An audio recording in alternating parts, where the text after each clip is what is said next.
Hi, everyone, and welcome back to the 10-minute product podcast. Today is a follow-up on the theme from last episode, which is around how to lead effective product reviews with your exec stakeholders. What we found in that episode was that it was all about finding the right altitude level with on the information that you share with your stakeholders.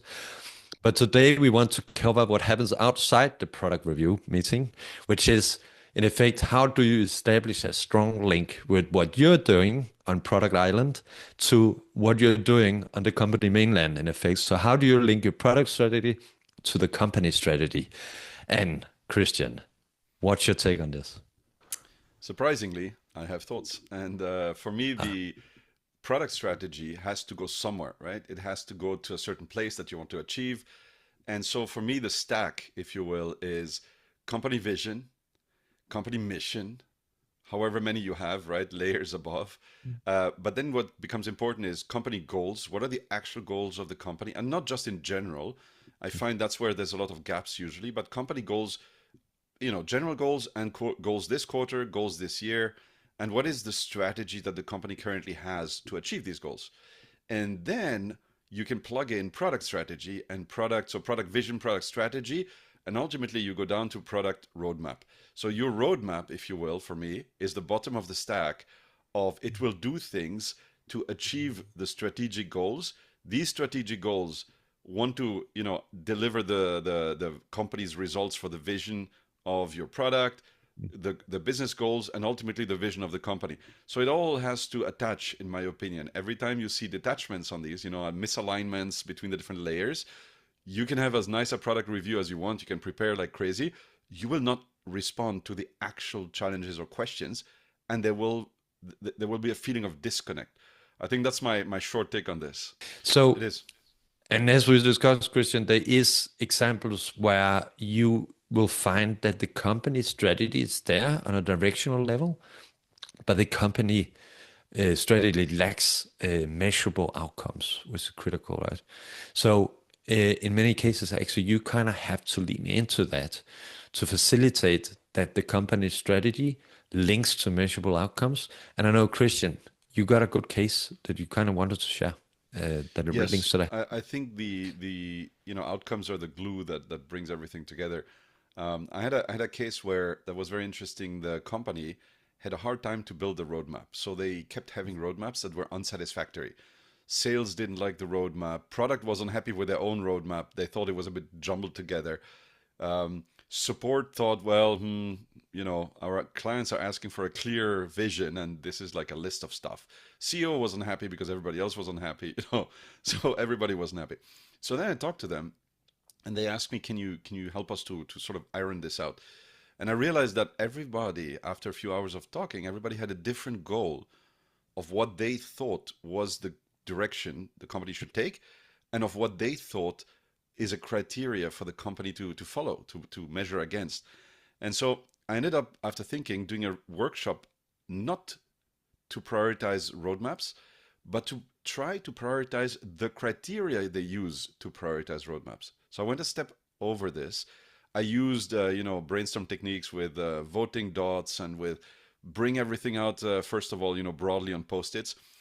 And after deduping all of it, we had, from 9 executives, we had 17 items, 17 criteria Typical. according to which you would measure. So, Jonas, can you sort a roadmap? So, can you take a list of features and rank them, stack rank them according to 17 criteria? That would be kind of a messy pie, I can imagine. Yeah, that would be basically it's impossible humanly, right? So, what I said is we should finish between 3 and 5, and we did all the voting, but not on the features, but on the criteria. We ended up with 4, and it was a revelation because then in 1 hour we had taken the goal of the company for these next 6 months, and according to these 4 criteria, we said, oh, clearly it's these. We stack ranked everything, and suddenly it looked like a consistent strategy, a consistent path forward for the company. And so it's a bit of a long example, but I think it was extremely worth it in terms of now you can actually talk about product strategy that feeds back into the company strategy that is now clearer, basically. And so the product person, you can help facilitate these sort of discussions. And as well as it's a very nice example, I think, where you establish this kind of common language centered around these outcomes. Our world in the product world is all about features. It's about resolving some behavioral problems in within particular use cases, right? And it's very hard to kind of communicate how you show and deliver value to the company you're in and the customers you engage with, if you don't invest a lot of time here. Um, so I think, and that also examples around how you can do this is that many companies has I think I brought this case forward last time in terms of increasing lifetime value of a customer. This can be in B2B and B2C, but it's a pretty universal focus across different industries. And but from your product vantage point, there's a plethora of routes to kind of deliver value within that focus. It can be funnel nudging towards a mobile app to get direct relationship, but rather than via paid channels. It can be around creating bundles that kind of promotes loyalty and higher frequency of purchase, whatever is kind of relevant to you.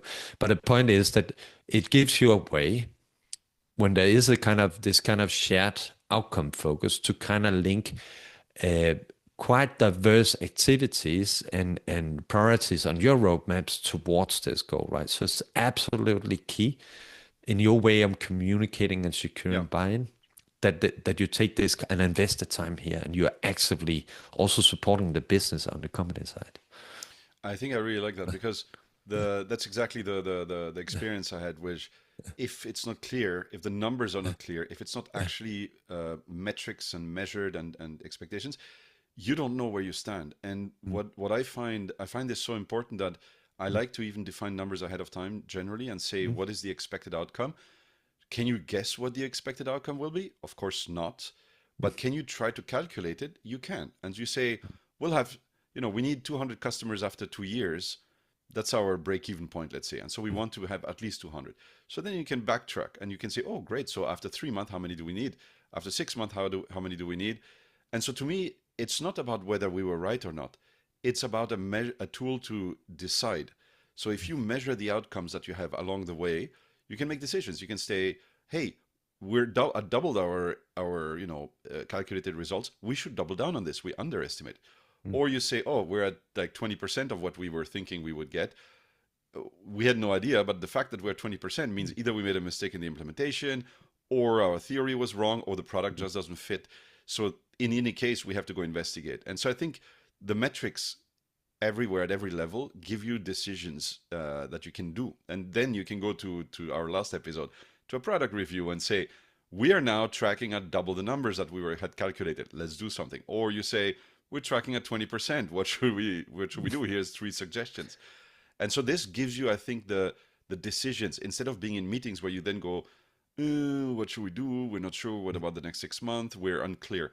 So I think this brings in the capability to run your product, to really proactively drive the strategy.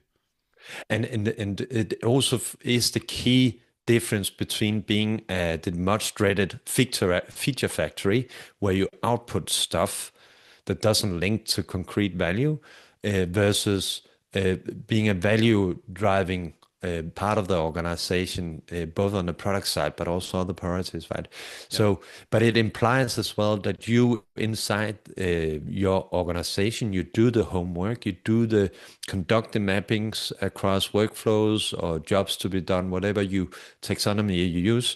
You describe and understand the domains of each of the underlying use cases to be able to kind of talk from the value you intend to bring, but also prioritize and ensure that in the execution that you can deliver this value, right? So Yeah. it's not just happening in the product review meeting or further upstream before then. It's also affecting positively how your teams work, and also the Yeah. degree to which you empower your teams to pursue outcomes. Yeah. Yeah. Because I fully agree. Then they know what they have to achieve or what they're chasing, right? And then they can come up with their own path on how to do that and all that stuff. So yeah. No, perfect. That's it. That's it. Excellent. So avoid product island, where you have a strategy that works well from well, purely your point of view. Make sure it connects with company mainland. Sorry for the anecdote, but lean in when you're faced with a strategy company level that is not clearly linked to measurable outcomes, and there's a disconnect. You lean in and you support facilitating that, and then you do the hard work to kind of link your strategy to the overall goals of the company. That will unlock all kinds of positive side effects. So highly recommended. And thank you very much for listening to yet another episode. As always, if you liked what you heard, listen to more episodes, give us a like, give us some feedback, and follow our podcast